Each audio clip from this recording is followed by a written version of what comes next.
Pitchers and catchers are in spring training and getting set for the start of the season. But for the Cubs, does that mean they're not going to add some more to the staff, to the bullpen? I think the answer is that they're definitely looking. And there's a couple of guys that insider Jon Morosi talked about that are worth us bringing up. We're going to do that here on the Cubs Baseball channel. Make sure that you like and subscribe. Give us a thumbs up. That's a great way of saying go Cubs. And let's get this thing started.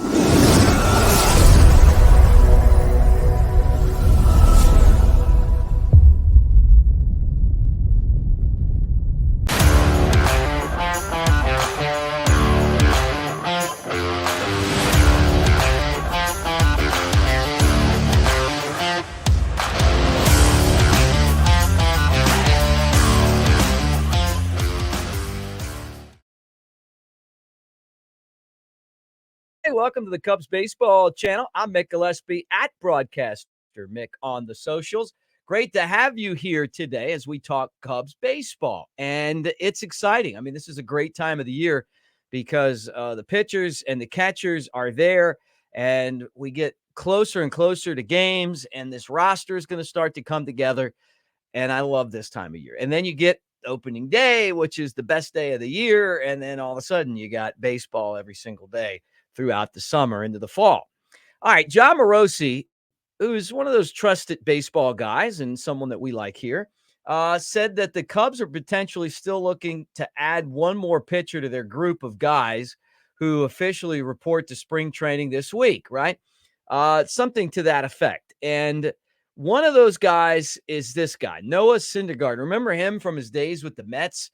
Last year, not the same Noah Syndergaard that we saw back in the day. I mean, he's not throwing triple digits anymore. His average velocity back then, was between 98 and 99 and 97. And then he had Tommy John surgery in 2020. And since he's come back, he was like, I don't know, it was like 93, 94 last year.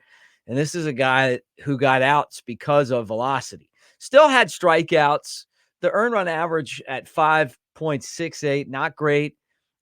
Potentially, could you take him? Would he be a guy that you would do the CJ Edwards with, give him the minor league, contract and invite him to spring training and see if he can make a spot, or maybe you trade him at the end of spring training to somebody else. If you don't have a spot for him, you can get some value there. I mean, I don't think he's going to go to the minor leagues, but or what if he went into the bullpen? This guy been a starter his entire career, and the Cubs, who knows? Maybe they're the place that this guy goes and gets it turned around, or maybe his arm strength just comes back. A lot of guys return from Tommy John. It takes a while, and all of a sudden they get the arm stronger than it was before. And in his case, that would have to be pretty strong. So interesting, though. There's a group of teams that are looking at him, thinking about him. And, Morosi, I don't know if he meant these guys or if that the Cubs were just looking for potential starters to add to the rotation. And then he talked about these two guys. Sometimes you don't know exactly what they mean, but I'm just going to assume that Noah Syndergaard is one of the players that he was saying the Cubs could be interested in. The other guy is someone who is intriguing to me. And the reason why is, we saw the best of this guy last year, and then we might have seen the worst of this guy last year. And I'm talking about Michael Lorenzen. 9-9 record with the Phillies, a 4.18 ERA. He threw a no-hitter last year. That was amazing. He threw the no-hitter. It wasn't like five guys doing it. He did it. And then afterwards, which is the analytical guys' reasoning as to why they'll pull a pitcher out throwing a no-hitter, is that he struggled after that and eventually ended up in the bullpen. Going into this season, I don't think that Lorenzen sees himself as a bullpen guy or a swing guy, a guy that can start or relief. I think he thinks, hey, I'm coming back healthy. He's probably in his mind a number 3 starter in the rotation. The good thing for the Cubs is that they have a rotation right now that's in pretty good shape. Now, a lot of that can change when the season starts. Justin Steele has always struggled staying healthy. He did that last year.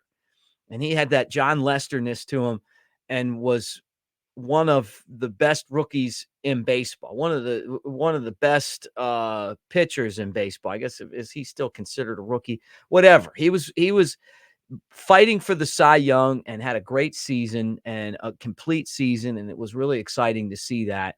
So he's got to stay healthy, but I'm putting him at the top of the rotation. The professor, Kyle Hendricks, still going at it. Came back from the shoulder issue and got better and better. Still the same guy. The velocity was a little bit lower, but he can still get outs even throwing in the mid-80s, which is a testament to how good he is. If he can get it back up into the 90s this year, he becomes really tough to hit.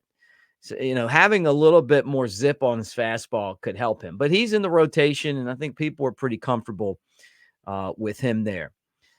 Shota Imanaga, the Cubs just signed him from Japan. Justin Steele told us, go out and get his baseball cards.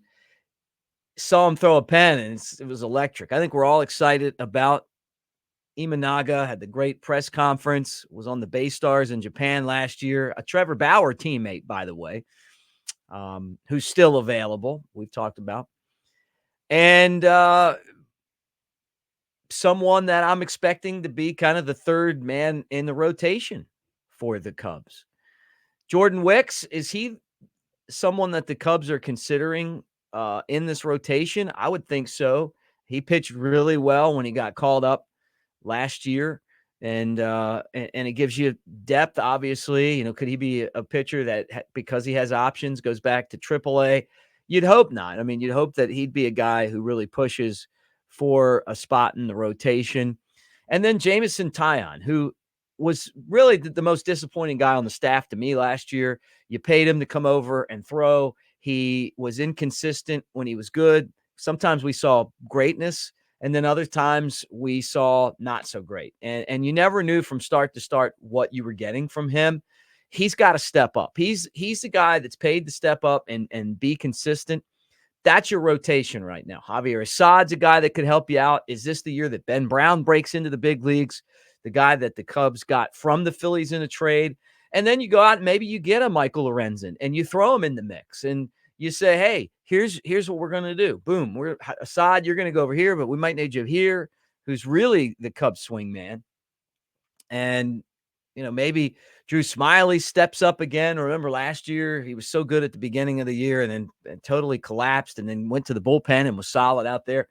So there's options everywhere. The Cubs aren't going to sit back and not make moves. And the entire time that Theo had been at the helm of the Cubs and now with Jed Hoyer is that these guys don't look at a rotation as just 5 guys. 6, 7, 8 guys in the rotation because of injuries and fatigue and all of that other stuff. You want to have a lot of depth. And so Lorenzen may be one of those guys they're looking at and going, hey, guy could give us depth. We could use him out of the bullpen. We could use him as a starter. We maybe be able to use somebody else out of the bullpen or as a starter, but we like him. I don't know. We'll see what happens. The other thing is that, obviously it gives you more stability as far as making deals, when you have solid starters. But this is what Jon Morosi said. And as we look at these two guys, I figured that he's talking about it. We got to talk about it and see what moves happen. Now, another name that's being linked with the Cubs is Liam Hendriks, who's the White Sox closer, came back from cancer, and now he's going to have to come back from arm surgery. Was injured at the end of last year, but he was throwing pretty hard at the time. There's a chance that the Cubs sign him and then he's rehabbing for an entire year, as far as the way I understand it. And then he would eventually get healthy and come back. We'll see what happens. It would be an easy fit for him because obviously the White Sox are in Chicago. There are 2 teams there. They're the White Sox are on the south side, and then of course the Cubs on the north side. The Cubs, Wrigley Field, the number 1 tourist destination in the state, and the White Sox have always kind of been that other group. And that's where he plays right now. So we'll see what happens. That's the report for today. Get in the comments section. Tell me what you guys think. Like and subscribe. Give us a thumbs up. Thanks for hanging out. And again, the Cody Bellinger watch continues. Maybe that changes sometime soon.